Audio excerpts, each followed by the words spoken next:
Who decides what the right age is to figure your life out, to get married, buy a house, or have a successful career?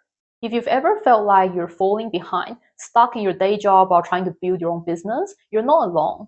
In this video, I'm going to show you how the unspoken social timeline that the society imposes on us doesn't fit the world we live in anymore, and how you can move towards your goals in your own terms. First, we need to understand, why do you have this illusion of feeling behind in the first place?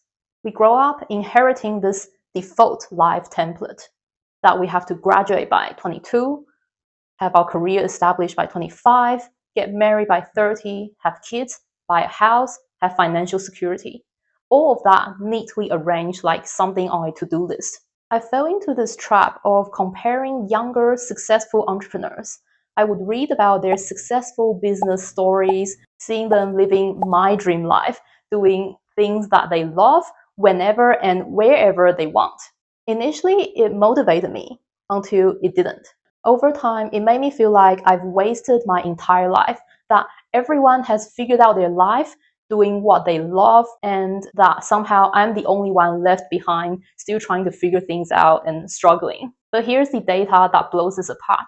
Research shows that the average age of a successful startup founder isn't 22.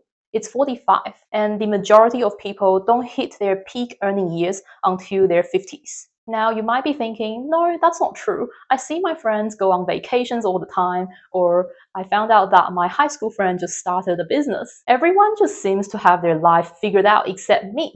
But I'm going to show you why this thinking is flawed. When you look at someone's life, especially online, you're seeing the highlight reels, that vacation or the promotion they're getting, maybe that successful YouTube video. But that's just the tip of the iceberg.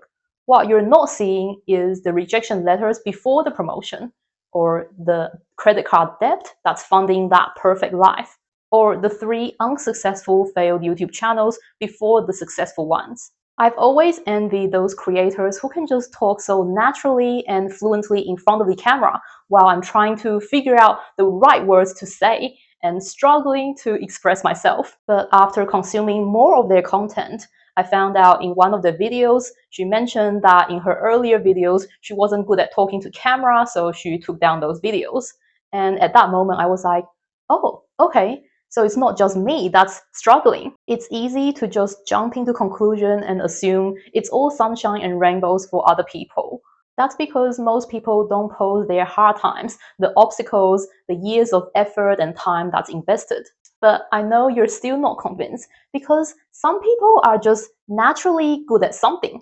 And that's because they are utilizing their unfair advantage. Life isn't a leveled playing field. Some people start with money, others with connection, family support, geographic advantages, good health, or just luck. But none of us chose our starting point. You shouldn't beat yourself up for not being at a place where they are in your own timeline. It's like comparing your chapter 1 to someone else's chapter 27. I was watching one of my favorite creators. He talked about how his 11-year-old son is starting to make money with AI tools, editing other people's videos. So his kids basically had that unfair advantage of having parents who are capable and willing to mentor them, which expedited their entrepreneur journey. How much I wish my parents taught me about business, entrepreneurship, and finance. I didn't have any of that growing up, but that's not an excuse to stop pursuing your goals and dreams in life. Life is unfair, but instead of adapting a victim mindset, like, oh, it's because they had the parents who taught them the entrepreneur skills, they had the money, or whatever it is, try to find and lean into your own unfair advantage. It could be a certain perspective in life, experience, or even your personality. Here I've got a quick exercise to help find your own unfair advantage. Step 1 is to look inwards. Look at what are some of the things that comes natural to you that other people struggle with. Is there anything that people tend to come and ask you in a certain topic that people see you as the expert or the knowledge person? It could be your personal experience in certain field, a skill that you picked up along the way, or just your personality that made something easier for you than other people. Maybe it's your attention to detail, or your ability to connect with other people. Step 2 is to look outwards. Look at what resources, communities, or support system that's available around you that others might not have. Maybe it's a flexible schedule or a network that you've built through your day job. Step 3 is to connect the dots. Your unfair advantage is usually hiding at the intersection of what you're good at, what energizes you, and what other people find valuable. So instead of fixating on what you lack, start leaning into the assets you already have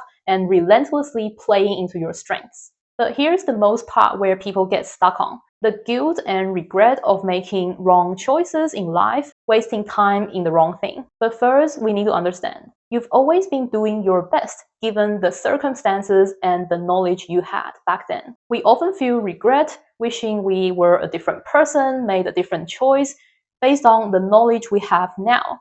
And that's impossible because you are judging your past self with the current knowledge you have now that you didn't have back then. And to be honest, no time is truly wasted. The years that I spent in an unfulfilling job that didn't align with my goals and values in life, it taught me what I didn't want in life. It is literally the fuel that kept me going with content creation and the entrepreneur journey, even during difficult times. The time you spent on a job you hated or that college degree you never used, it developed your resilience, your decision-making skills, and it's a solid proof of the challenges that you are capable of handling. Every detour has a lesson. The path might not be linear, but it will equip you in unique ways.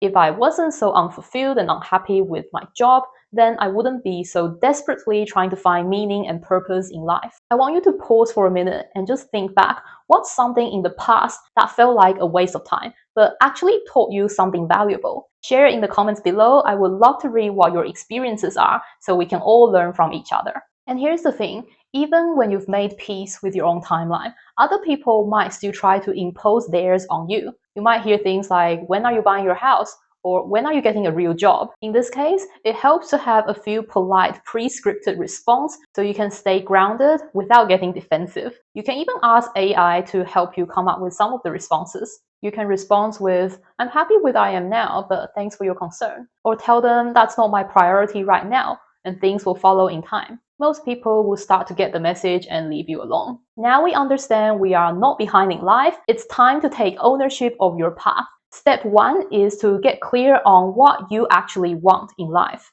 not what the society or Instagram tells you to want. There's a concept called mimetic desire. It means our desires are usually imitated and not original. We want things because we see other people wanting them. Those trendy wellness routine, waking up at 5 a.m., fancy drinks, and journaling. But does doing that actually make you happy and fit into your morning schedule? Or think about Labubu, those collectible toys that exploded in popularity online. People rush to buy them, queue up in line for hours, not because they've always wanted those toys, it's because they see other people wanting them. This is a perfect example of how desire spreads socially. Then there's those perfectly organized fridge with containers more than food in the fridge. It's more about chasing that curated image rather than actually making something practical and easier in life. So here I've got some tests for you to find out if those desires are truly yours or you've just been taught to want them. The first question is, if no one ever finds out that you've achieved this goal or bought this product, would you still want it if you can't share it with anyone else? Next, does the idea of pursuing this goal energize you or drain you? 3 is to think about a time in your life where you genuinely feel happy and fulfilled. Think about what were the things you were doing back then. It could be solving a complex problem at work or connecting with like-minded people, even just learning new vocabularies in a foreign language. If you're still stuck on what you want in life, what your interests are, think about what you don't want in life. A lot of the time, we don't know what we want, but we know what we don't want. Think about it when people ask you what you want to eat for dinner. You're like, I don't know. But if they make a suggestion, let's go eat pasta. Like, maybe not today, it's a bit heavy. All right, what about sushi? Oh, it's a bit too cold for today.